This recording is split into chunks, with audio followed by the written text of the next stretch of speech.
is Tarik Talk.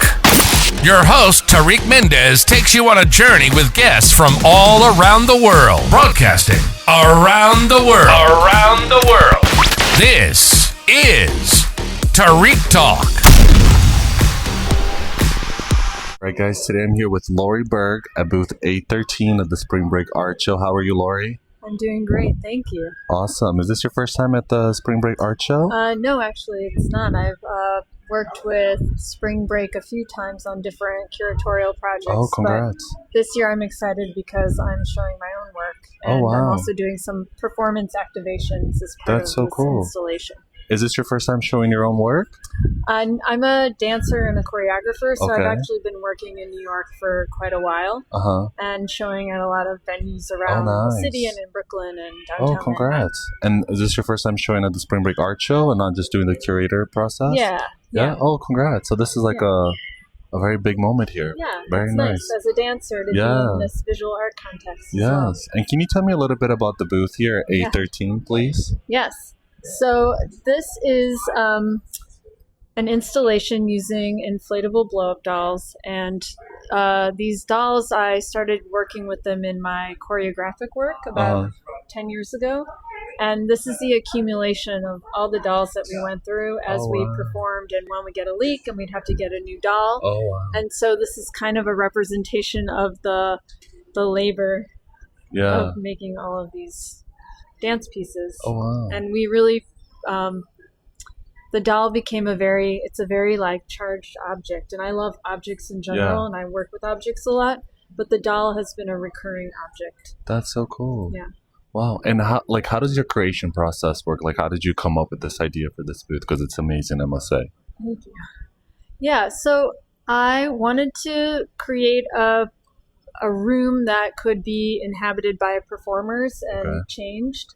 And I also, these blow-up dolls that are on this clear vinyl kind of hammock, I didn't want them on the floor. And I wanted to create this feeling of being immersed in the dolls and seeing them from different angles. Because I think you think, oh yeah, a blow-up doll, I know what that looks like, but you don't often get really close to one. And so being able to have people walk around and under and look at them in that way, and to have them kind of suspended in air, which is also something that I love about blow-up dolls and performing with them, is that they're virtuosic. They can fly in the air, they can do flips and spins and turns, things I can't do because I'm not filled with air. Actually, what caught my attention is that from far away, it looked like they're floating in the air. That's like, I was like, oh, wow, that's really cool. And I have to say, they don't even look like from far away like they're plastic.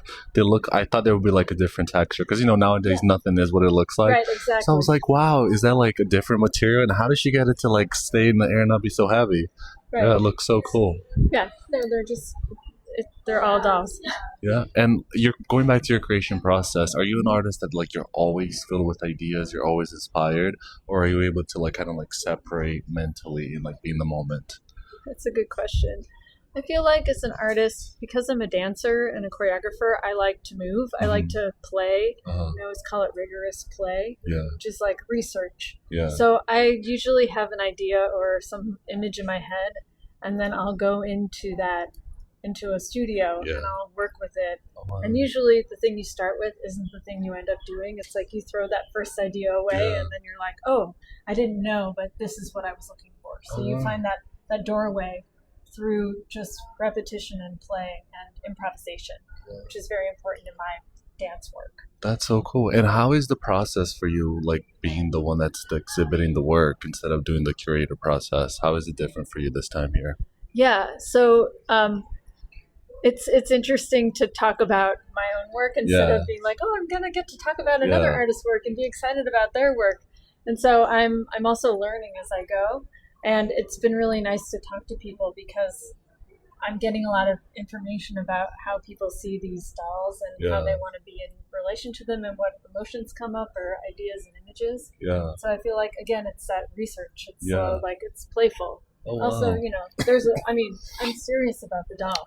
But it's also a playful process. No, absolutely. It's like very sculptural, but at the same time, it's like inviting and very playful, as you said. And are you working on anything else for the rest of the year? So I'm continuing to work with these dolls, and we're kind of working on a new piece that'll get shown in a little, hopefully soon. And then I'm also like I work in some artist archives, and I'm doing some other projects. So I'm always trying to kind of mix fabulous. all the hats together. And I run a small nonprofit called Before congratulations! That's so cool. My goodness, you're so busy. How do you have time to do such an amazing work and come up with such good ideas? Oh, wow. And then, do you mind also sharing your Instagram and website with us, please? Yeah. My Instagram is Berg. That's LBERGYBERG. Like my last name. Yes. My website is lauriemberg.com. And if there's any gallery out there that's interested in some beautiful sculptural but yet playful work, she's your girl. Dolls to activate. Yes, I love it. Thank you so much for being on the podcast. I really enjoyed talking to you. Best of luck on the rest of the art fair and this year and future projects. It was a pleasure meeting you. Thank you for listening to Tarik Talk. Follow Tarik Talk on all social media channels and check out the video interviews online.